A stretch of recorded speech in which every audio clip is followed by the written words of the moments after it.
ये क्या है? राजा की रानी को एक छोटा सा तोहफा। आप जल्दी से ये ड्रेस पहन कर आइए।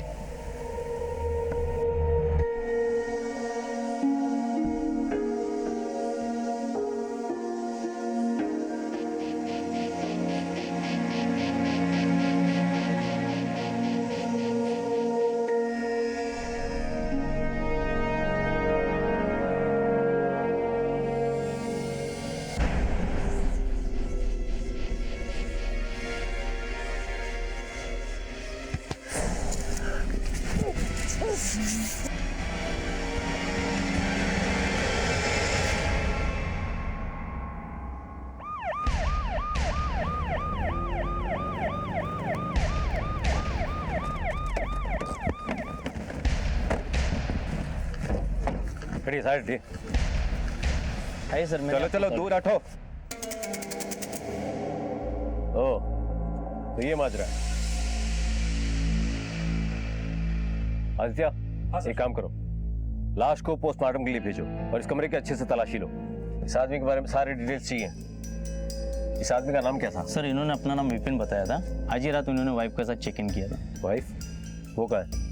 पता नहीं सर, इनको इन हालत में देखने के बाद हमने पूरा रिसोर्ट देखा पर उनका कहीं पता नहीं चला।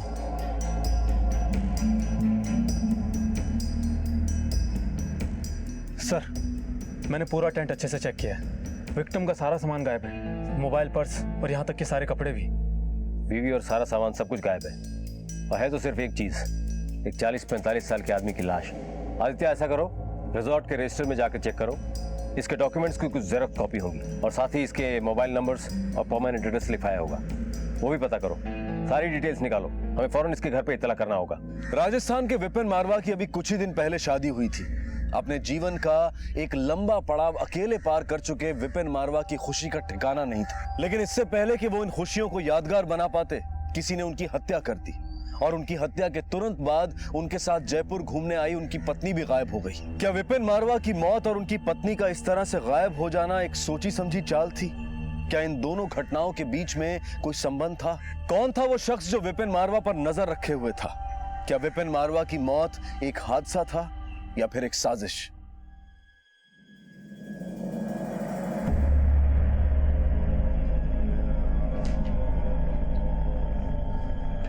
साहब हमारा बेटा केशव की खबर मिली क्या साहब? देखो काका, थे घना बुजुर्ग आदमी, क्यों रोज रोज यहाँ पर आकर अपना टाइम खराब करते हो और मेरा टाइम खराब करते हो? जिस दिन थाको बेटू पकड़ में आ जाओ लो ना, थाने अपने आप पत्तू लाग जाओ लो। और वैसे भी आपके बेटे ने जो काम किया है ना, उसकी सजा तो उसको 7 जन्म में भी देनी पड़ेगी। अभी आप यहाँ से जाओ, मेरा टाइम खराब मत करो।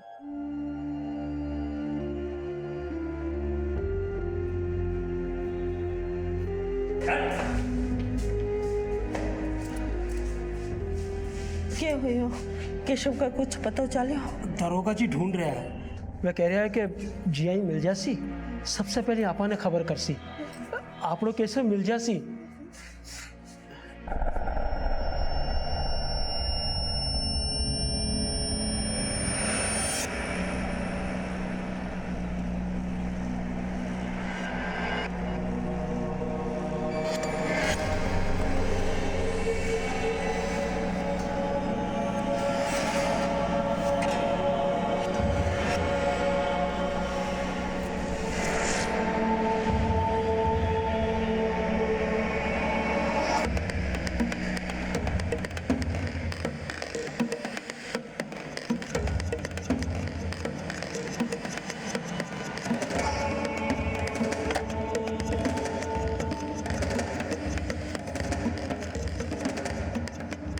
हेलो, मैं यहाँ पहुँच चुकी हूँ, कहाँ मिलना है? सर ये रही विपिन की पोस्टमार्टम रिपोर्ट। रिपोर्ट के मुताबिक विपिन की मौत दम घुटने की वजह से हुई है, पर गले पर तो कोई निशान ही नहीं मिले हैं सर। शायद किसी ने मुंह पर तकिया रखकर विपिन को मार डाला। आदित्य? हाँ सर। अब तक हमें उसकी बीवी के बारे में कुछ नहीं पता चला। रिजॉर्ट के सीसीटीवी फुटेज का क्या हुआ? सर मैंने चेक किया, पूरे रिसोर्ट में कहीं भी सीसीटीवी नहीं है जिसके जरिए हमें उसकी बीवी के बारे में कुछ पता चलता। रिसोर्ट के अंदर रात में रुके लोगों से और नाइट शिफ्ट के स्टाफ से मैंने पूछताछ की थी, किसी ने उसका चेहरा देखा ही नहीं था सर। रिसॉर्ट के रजिस्टर में विपिन ने पता क्या लिखवाया है? सर अजमेर।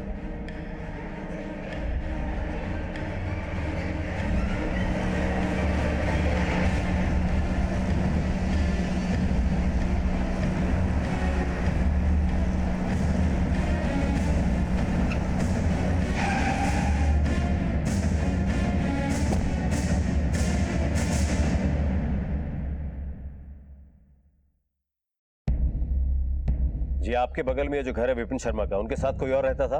वैसे तो सर इस घर में हमेशा ही ताला लगा रहता था। अब विपिन भाई तो हमेशा काम के सिलसिले में बाहर रहते थे। पर हाँ साहब, पिछली बार जब वो आए थे तो उनके साथ एक औरत थी, शायद जिसके साथ विपिन भाई ने शादी की हो। आपने उस औरत का चेहरा देखा था? नहीं साहब, वो तो हमेशा ही घूंघट में रहती थी। एक आध बार बात करने की कोशिश की थी पर वो ज्यादा बोलती नहीं थी। पर विपिन भाई हमेशा उनके साथ रहते थे। आप जिस नंबर को डायल कर रहे हैं वो इस समय स्विच ऑफ है। आप जिस नंबर को डायल कर रहे हैं वो इस समय। सर जब से विपिन की मौत हुई है उसका नंबर स्विच ऑफ आ रहा है। आदित्य, उसकी बीवी मोबाइल तक लेकर गई है और इसके पड़ोसी से बात करके ऐसा लगता है कि जैसे विपिन को भी उस औरत के बारे में ज्यादा कुछ पता नहीं होगा। 45 साल का था, अकेला। हो सकता है 20-22 साल की लड़की देखी और झटपट शादी कर ली, लेकिन उस औरत के लिए ये शादी नहीं बल्कि एक प्लान था, विपिन को बर्बाद करने का प्लान। एक काम करो। हाँ सर।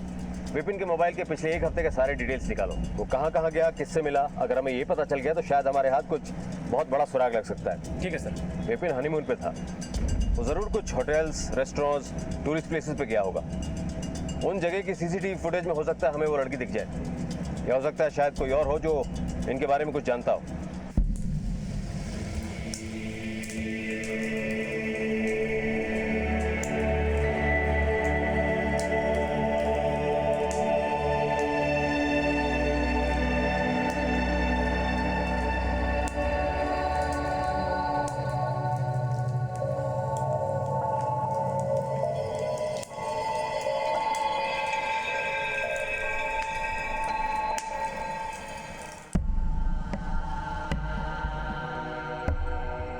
जब पहली बार तुम्हें देखा था ना, तभी तय कर लिया था कि शादी करूंगा तो सिर्फ तुमसे ही। दिमाग से लेकर दिल तक की नसों में अब खून नहीं, सिर्फ तुम्हारा ही नाम दौड़ता है।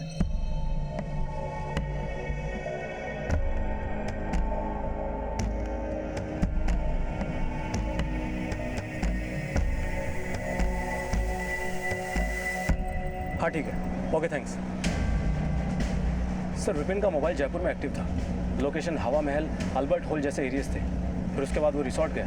हवा महल के लोकल पुलिस वालों ने हमें बताया है कि हवा महल के पास में एक शॉप है जिसके सीसीटीवी फुटेज में उन्हें कुछ ऐसी फुटेज मिली है जिसमें विपिन के साथ जो लड़की थी वो साफ दिख रही है। फौरन उस सीसीटीवी फुटेज को मंगवाओ। ठीक है सर।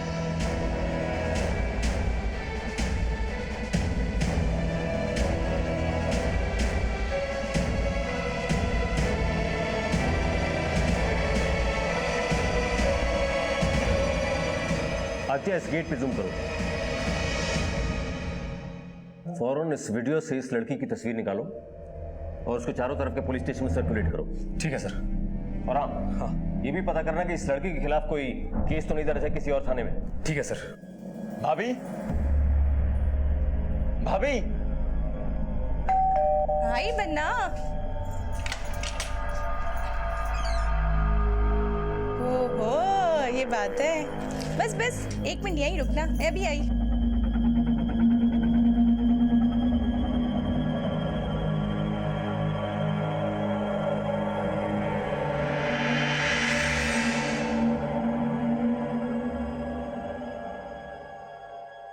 अपना दाहिना पैर आगे बढ़ा के इस कलश को गिराओ और घर में गृह प्रवेश करो। इतनी खूबसूरत दुल्हन कहाँ से चुरा लाए बन्ना? भाभी, चुराया तो इसने था। पहली मुलाकात में मेरा दिल। अच्छा। सिरोही में पहली बार मिला इससे। अच्छा। जब वो प्रॉपर्टी वाले काम से गया था। हाँ हाँ हाँ। प्रॉपर्टी के उस काम में तो मुझे नुकसान उठाना पड़ा भाभी, लेकिन भगवान ने मुझे पूजा देकर मेरी जिंदगी के हर नुकसान की भरपाई एक ही बार में कर दी भाभी। अरे बस बन्ना, तुम पे तो मजनू का ही भूत सवार हो चुका है। अब बस खड़े खड़े बातें करने की, इसको आराम भी करने दोगे भाई? भाभी आप भी ना।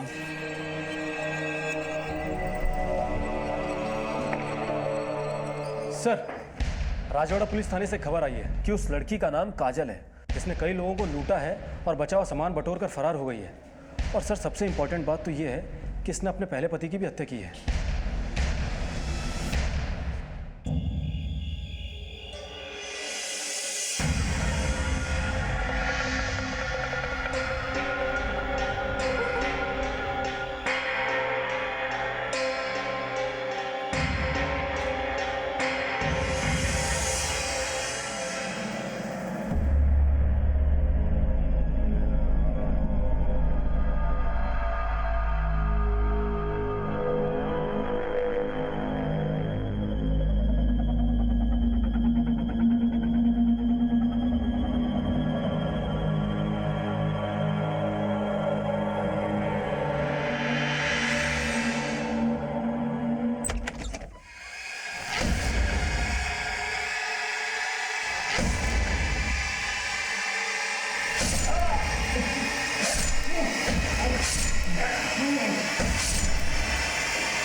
बन्ना, गुड मॉर्निंग।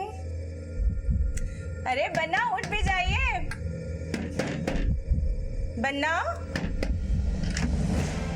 बन्ना। दो लोगों को जोड़कर एक नई जिंदगी देने वाली शादी की परंपरा अब लोगों से उनकी जिंदगी छीनने का कारण बनती जा रही थी। इन सभी केसेस में अलग अलग नाम तो सामने आए थे, लेकिन इन सब के पीछे चेहरा एक ही था। आखिर कौन थी ये काजल जो लोगों को अपना शिकार बना रही थी, और कौन था ये शख्स जो लोगों को इतनी बेरहमी से मौत के घाट उतार रहा था? इन सारे सवालों के जवाब रजवाड़ा में जयपुर पुलिस का इंतजार कर रहे थे।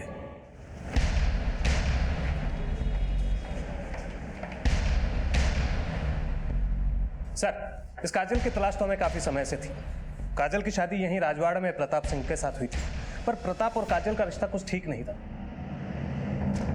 प्रताप उसके साथ में शारीरिक संबंध बनाना चाहता था, पर काजल को उसमें जरा भी दिलचस्पी नहीं थी। एक दिन काजल अपने घर से बाहर निकलती है, पर प्रताप को उस पर शक था, जिसकी वजह से वो काजल का पीछा करना शुरू करता है। और पीछा करते करते वो पास ही के जंगल में जा पहुंचता है। वहां जाकर देखता है कि काजल अपने प्रेमी केशव के साथ में कुछ आपत्तिजनक हालात में मिलती है। वो गुस्से में आकर काजल को उल जलूल कहने लगता है, और यहाँ तक कि काजल के साथ में मारपीट भी करता है। कि तभी केशव एक बड़े से पत्थर के साथ में उसके ऊपर वार करता है और उसका मुंह पूरा कुचल डालता है। और यही नहीं सर, इसके बाद केशव पेट्रोल छिड़क कर उसकी लाश को आग लगा देता है। उसी दिन से ये दोनों फरार हैं। अब काजल अपने हुस्न के जाल में लोगों को फंसाती है, उन्हें विश्वास दिलाती है और बाद में उनसे शादी कर लेती है, और केशव की मदद से उनकी हत्या कर उनका सारा सामान लूटकर भाग जाती है। हेलो, क्या?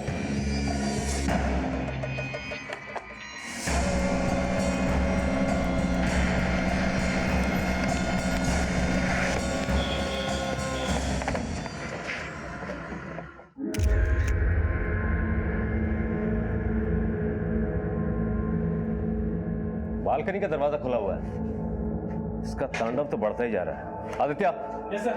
उस लड़की की फोटो है तुम्हारे पास? हाँ। दिखाओ।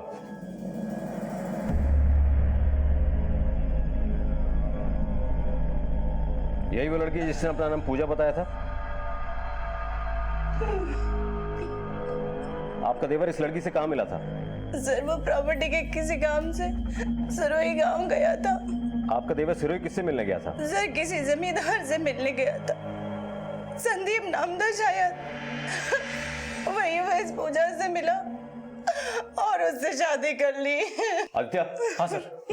लाश को पोस्टमार्टम के लिए भेजो, हमें सिरोही जाना होगा काजल और केशव का पता लगाने। ठीक है सर।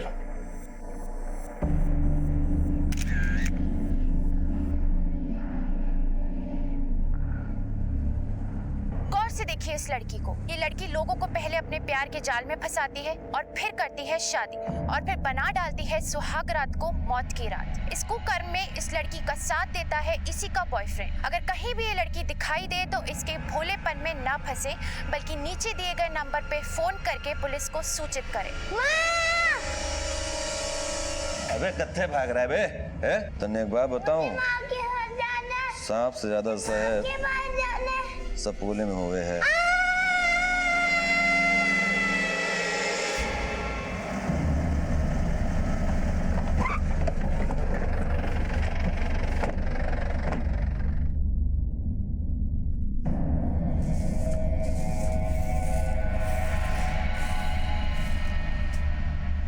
केशव आपका बेटा है? जी सर।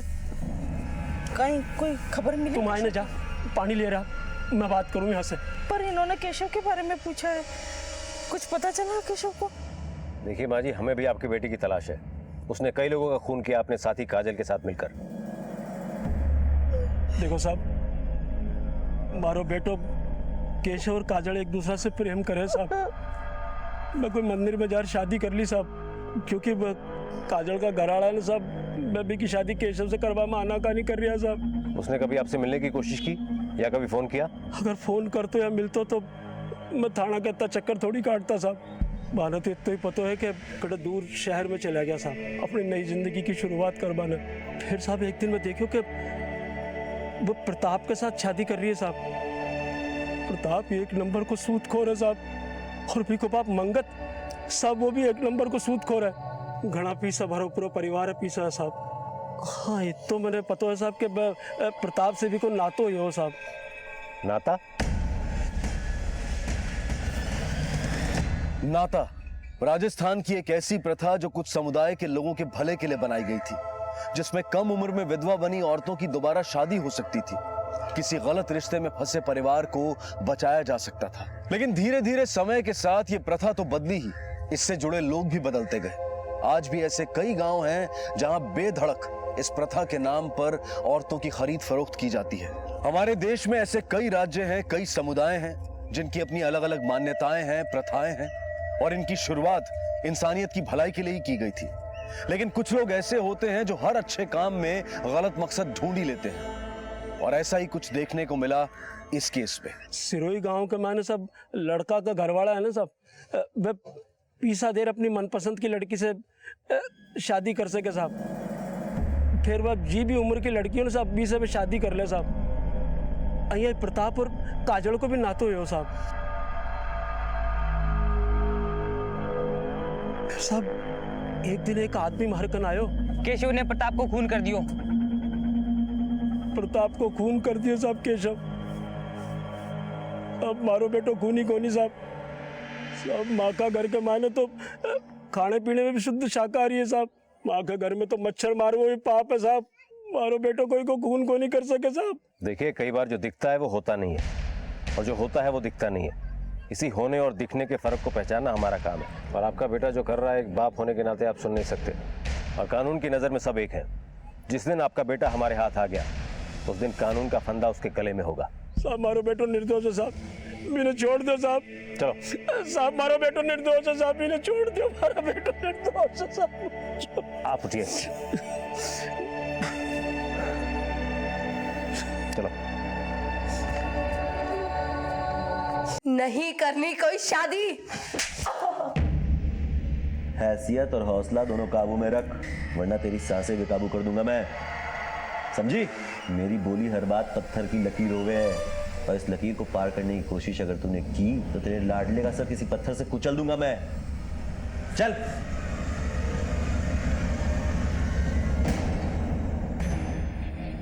काका किसी संदीप को जानते हैं आप लोग जानते हो किसी संदीप को? भाई साहब ये जमींदार संदीप का घर कहाँ होगा? कौन संदीप?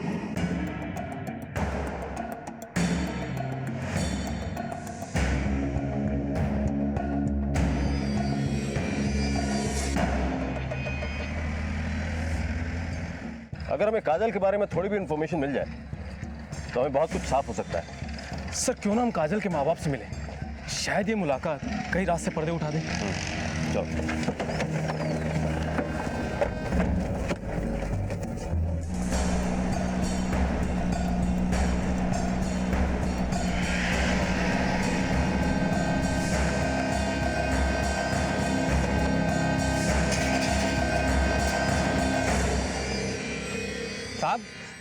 साहब आ बात बिल्कुल साची है कि मैं माँ की बेटी काजल को ना तो प्रताप से करे हो, पर जब से आज तक मैं काजल से मिला तक को नहीं साहब। तो आप उससे अब तक नहीं मिल पाए, और यहीं आपके गांव का एक शख्स करण उससे मिलता है, यहीं के मंदिर में उससे शादी करता है, आपकी बेटी उसे जान से मार देती है।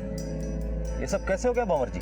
आपका गांव तो 5 सड़कों में खत्म हो जाता है, इनमें से कोई भी रास्ता आपको अपनी बेटी तक लेकर नहीं गया।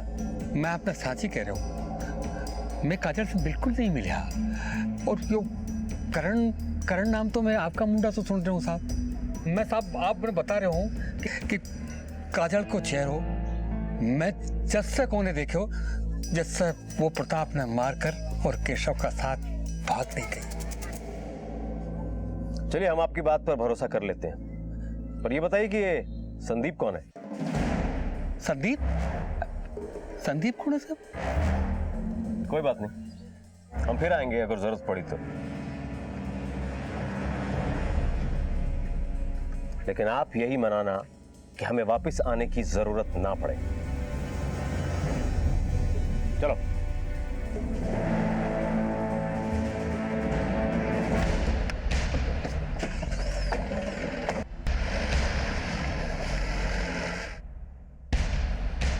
झांको, पुलिस वाला आया था। मैं थाना कह रहा हूं कि थोड़ा दिनों के वास्ते शांत हो जाओ। बड़े बड़े धमाकों के पहले छोटी मोटी चिंगारियों पे ध्यान नहीं देते। अब तक जो मिला वो तो फुलझड़ी थी। इस बार ऐसा खेल होगा कि पूरी दिवाली मनेगी दिवाली। ये मौका हमारे हाथ में ना हमारी किस्मत में आया है, इसे मैं इसी तरह जाने नहीं दूंगा। हाँ साहब, इंतजाम हो गया है। छोरी बहुत चौखो है, ख्याल रखेगी थारो। ऐसी लड़की की जरूरत है मुझे। हाँ भाई, वैसे ही ढूंढी है जैसे थारो को चाहिए थी। बाकी आप नाते के पैसे का इंतजाम रखो, जल्दी उसे लेके आपके गांव आता हूँ। अरे जल्दी से जल्दी आ जाओ, पीसा तो तैयार ही पड़ा है, चिंता क्यों करो हो। पैसे और लालच की नींव किसी भी रिश्ते को खड़ा नहीं होने देती, बल्कि उसे खोखला बना देती है। अक्सर कुछ लोग रिश्तों को बनाने से पहले इस ताक में रहते हैं कि आगे बनने वाले रिश्तों से वो कैसे मुनाफा कमा सकते हैं। और वहीं अगर ऐसे लोगों के हाथों में नाता प्रथा जैसी व्यवस्था लग जाए तो अंजाम बहुत भयानक हो सकते हैं। इस व्यवस्था का दुरुपयोग यहां भी हो रहा था, लेकिन कौन थे वो लोग जिनका चेहरा अभी सामने आना बाकी था। पर बहुत जल्द इस केस की सारी परतें खुलने वाली थी। ले जाओ, पेपर तैयार करवाओ। सर, गांव में तैनात हमारे कांस्टेबल से 2 बातें पता चली है। पहला तो ये है कि काजल के माँ बाप ने प्रताप के पिता मंगत से काफ़ी पैसा ब्याज पे ले रखा है, जिसकी वजह से उन्होंने काजल की शादी प्रताप से कराई। दूसरी इंपॉर्टेंट जानकारी ये है कि काजल का एक बेटा भी है, प्रताप से नहीं बल्कि उसके पहले पति केशव से, जो से प्रताप के साथ हुई शादी से पहले ही हो चुका था। मुझे पहले से ही काजल के परिवार वालों पर शक था। मुजरिम के साथ साथ उसे बचाने वाला भी बराबर का भागीदार होता है। वक्त आ गया है इस जुर्म से उनकी भागीदारी खत्म की जाए।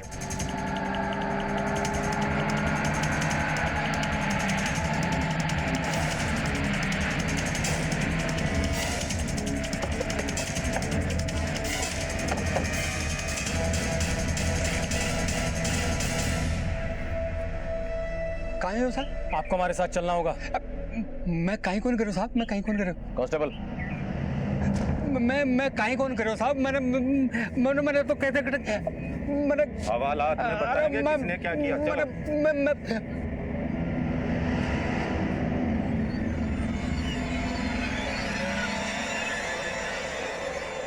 उम्र ज्यादा है आपकी, तजुर्बा भी ज्यादा होगा, इसलिए मैं नहीं चाहता कि आप जरा भी झूठ बोलें और आपको दर्द भी ज्यादा हो।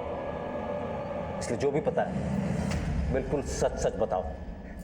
अपनी बच्ची ने बचावा का रखे थे, माँ बाप कहीं नहीं कर सके साहब। मैं काजल ने शहर से वापस बुला लिया। केशव का साथ रहता हुआ 2 साल हो गया था। वो केशव का साथ खुश कौन हुई, मैंने पता लगे केशव से उनका एक बच्चों भी है। मेरी उन्हें प्यार से समझायो कि बेटा केशव और बी का साथ गुजारा हुआ दिन भूल जा और प्रताप सु नयो ना तो कर ले, जिससे मारो कर्जो उतर जाए। मन्ने तो इतना ही बेरो है साहब कि केशव प्रताप ने मारकर जला दियो साहब, और काजल ने अपने सागे ले गयो साहब। हमें इतना ही पता है साहब ये के आगे मैंने कहीं कौन बेरो साहब। तुम्हारी बेटी की वजह से कईयों ने अपनी जिंदगी से हाथ धोया। अब तक वक्त और किस्मत दोनों तुम्हारी बेटी का साथ दे रहे थे, लेकिन कानून ना वक्त को मानता है ना उसके हाथों में किस्मत की लकीर है जिसके आगे वो झुक जाए। तुम लोग जा सकते हो।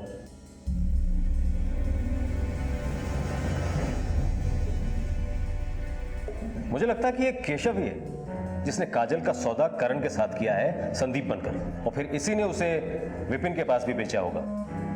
मुझे पूरा डाउट है कि हर बार केशव ही काजल को बेचता है और नाते के पैसे ले लेता है और फिर जानबूझकर उन लोगों को मार देता है ताकि काजल उसके पास वापस आ जाए, जिससे वो अगला खेल खेल सके। सर मैं एक काम करता हूँ, सारे विक्टिम्स की कॉल डिटेल चेक करता हूँ। जैसे इन सबके बीच में काजल एक कॉमन कड़ी है, वैसे ही शायद हमें कोई कड़ी या कोई नंबर मिल जाए जो हमें इनके गिरबान तक पहुंचा दे।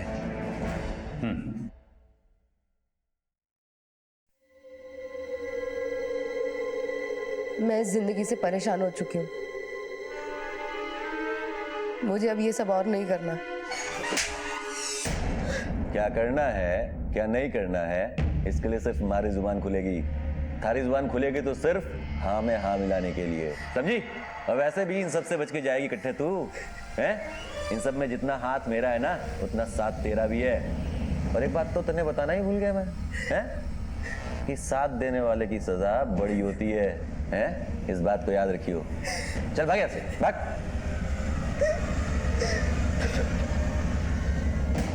अच्छा ठीक है, हाँ मैं बात करता हूँ। ठीक है अभी रखता हूँ फोन। ठीक सर, हमारा निशाना एकदम सही जगह पर लगा है। सारे विक्टिम के कॉल रिकॉर्ड में एक नंबर कॉमन है और विक्टिम को कॉल शादी के 2-4 दिन पहले ही किए हुए हैं। हालांकि बातों की ड्यूरेशन बहुत ज़्यादा नहीं थी।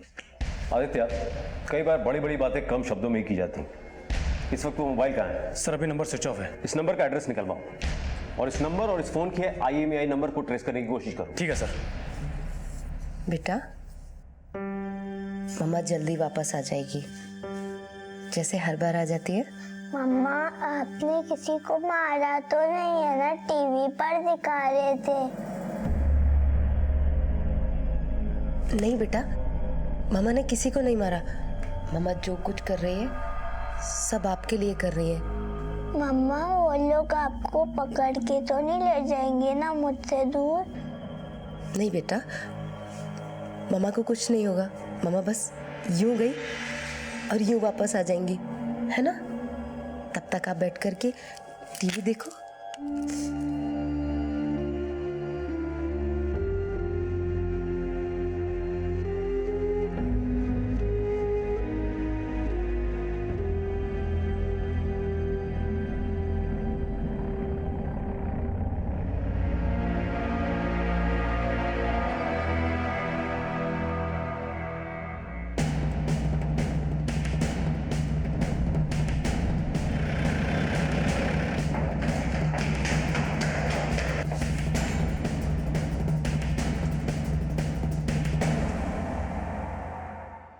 आदित्य, आसपास के घरों में पता करो, हो न हो उन्हें यहाँ जरूर देखा गया होगा। एक्सक्यूज मी, आप इसी अपार्टमेंट में रहते हैं? हाँ सर, मैं यही रहता हूँ। ये कॉर्नर वाला फ्लैट किसका है? ये कॉर्नर वाला फ्लैट तो प्रताप भाई का घर है। आपने इन दोनों को यहाँ पे आते जाते देखा है कभी? हाँ सर, मैंने इस लड़की को तो यहाँ हमेशा आते आते देखा है, पर मैंने इस लड़की को कभी यहाँ पे आते नहीं देखा। Thank you. आदित्य, कहीं ऐसा तो नहीं कि काजल ने प्रताप के इस एड्रेस का गलत फायदा उठाकर केशव को सिम कार्ड दिलवाया हो सकता है सर। एक काम करो, हाँ हमें फौरन प्रताप के घर चलना होगा। ये पता लगाना बहुत जरूरी है कि इस पते पर कौन कौन आता था। ठीक है सर। साहब बड़े अच्छे हैं छोरी, लेकिन इनके छोरा छोरी इनको छोड़ के चले गए। अब इस हवेली का और इनका ख्याल थारे को रखना है।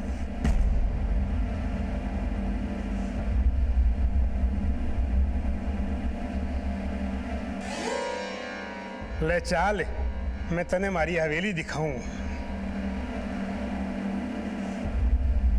अब तो तू मारी जोरू है, सारी हवेली तने घुमा ले आयो, पर हवेली को खास कमरो है वो जो तने दिखावा ले आयो हूँ। लाजा इके मैंने मारी सारी जिंदगी कमाई है, इको ध्यान तने रखणू है।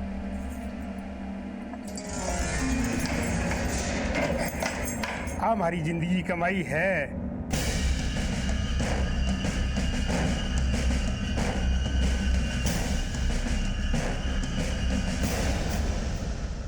आप चिंता मत कीजिए, मैं पूरा ख्याल रखूंगी। शाबाश, बहुत अच्छी बात।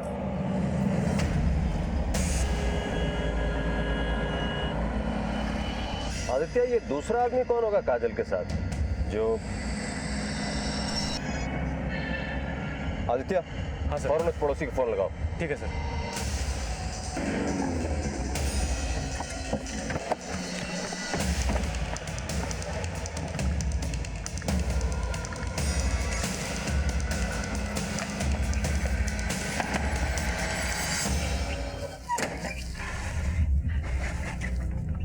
और इंस्पेक्टर साहब, आपके बेटे प्रताप के जयपुर वाले घर पे कौन कौन आता जाता था? जयपुर वाला घर? अरे साहब, मेरे बेटे का तो जयपुर में कोई घर हो ही नहीं सकता। अरे जयपुर तो क्या, उसका तो कहीं भी घर नहीं हो सकता। उसके पास तो इतने पैसे थे ही नहीं, क्योंकि धंधे में इतना नुकसान हुआ था ना। नुकसान? हाँ साहब, मेरे बेटे को दारू पीने की बहुत बुरी लत लग गई थी। बात बात में गुस्सा करने लगा था। उसकी इसी आदत के कारण उसकी शादी नहीं हो रही थी, तो भी मैंने काजल से उसकी शादी करवा दी। उसके घर वाले भी इसलिए तैयार हो गए थे कि मैंने सोचा उनका कर्जा माफ कर दूंगा। मैंने सोचा था साहब शादी के बाद सुधर जाएगा। अरे क्या जरूरत थी उस केशव से उलझने की, आखिर मार दिया ना उस केशव ने मेरे बेटे को। गौर से देखो, यही आदमी था? हाँ साहब, यही आदमी था वो। एक बार फिर से सोच लो, पक्का याद है? हाँ साहब, पक्का यही था वो आदमी।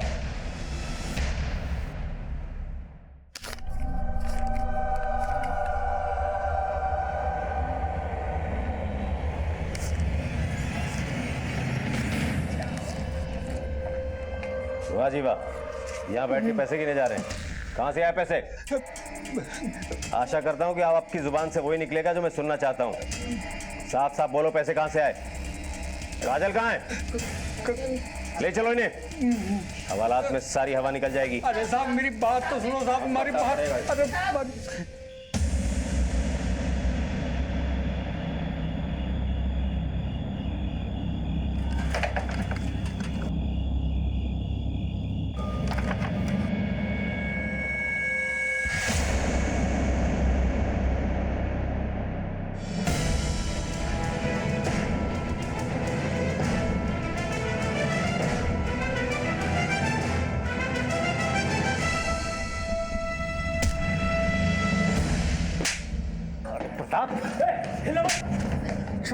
तू है या तेरा भूत है ये? सबकी नजरों में तो तू बोल्ड हो चुका है। अब मैं तुझे अपनी बैटिंग दिखाता हूं। ले जाओ इन दोनों को, चल। और आपको शादी का ज्यादा शौक चढ़ रहा है। आपके इस शौक ने आज आपकी जिंदगी ले ली होती अगर हम वक्त पे नहीं पहुंचते। आगे से कोई भी गलती करने से पहले 10 बार नहीं 100 बार सोचिएगा, क्योंकि हर गलती का संबंध 100 से है। 100 नंबर याद है ना?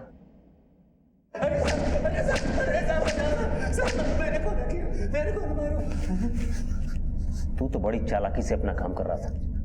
वो तो तेरी किस्मत थोड़ी खराब निकली। उस सीसीटीवी फुटेज में जैसे ही मैंने तेरा चेहरा देखा। आदित्य, इस गेट पे जूम करो।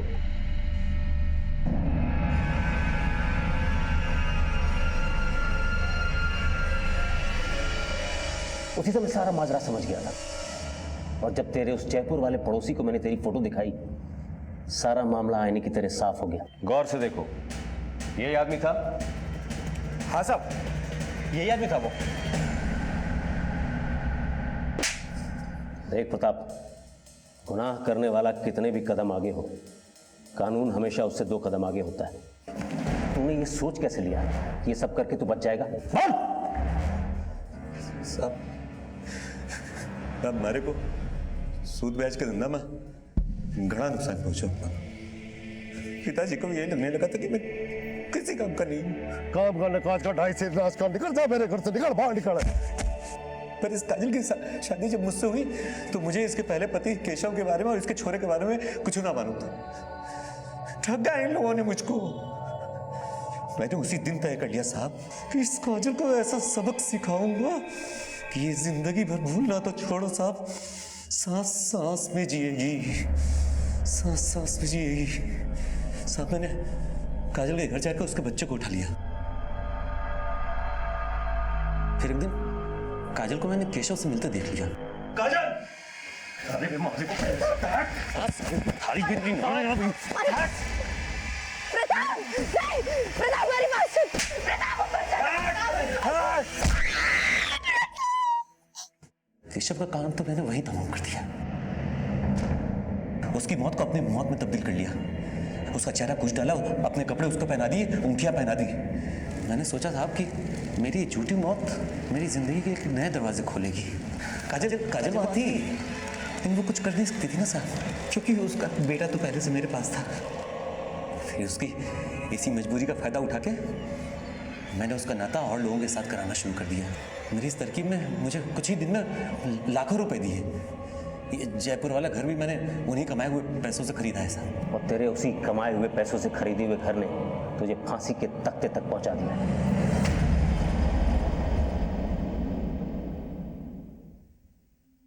साहब,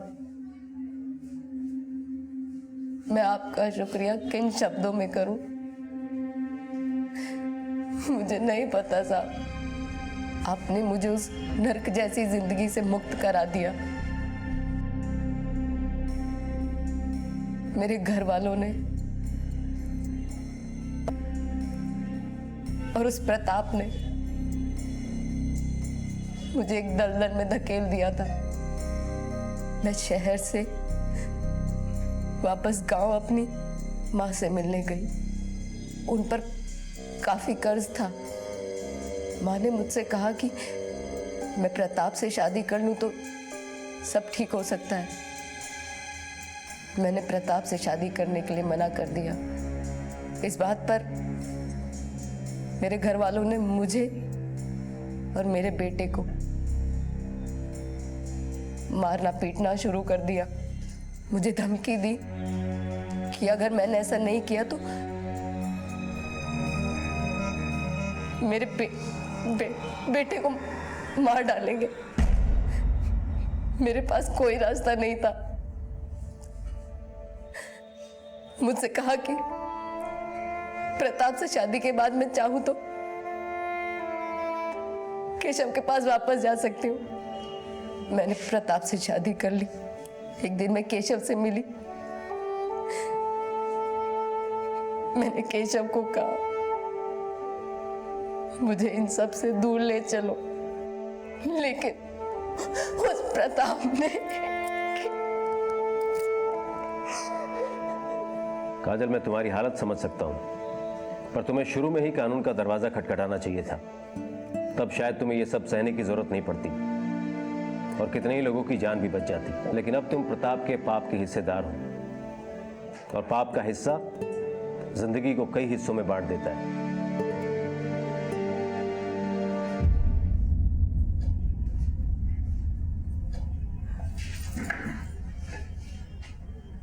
काजल, हम तुम्हारे बच्चे का पूरा ख्याल रखेंगे, उसे अच्छी शिक्षा देंगे, पर ये देखने के लिए तुम नहीं होगी, क्योंकि ये सारी बातें पुलिस को ना बताकर तुमने कहीं ना कहीं प्रताप का साथ दिया है।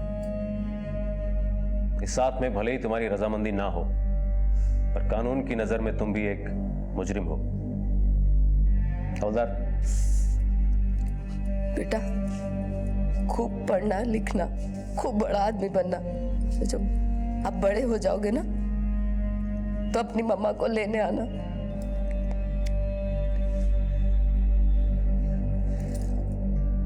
लालच, ईर्ष्या, क्रोध और बदले की भावना, ये कुछ ऐसे भाव हैं जिनकी उपज किसी भी इंसान के दिमाग को बीमार बना सकती है। प्रताप भी इन्हीं भावनाओं से ग्रसित था और अपने मंसूबों को पूरा करने के लिए उसने नाता प्रथा का सहारा लेकर उसका दुरुपयोग किया। हमारा देश आज उन्नति और तरक्की की ओर बढ़ रहा है।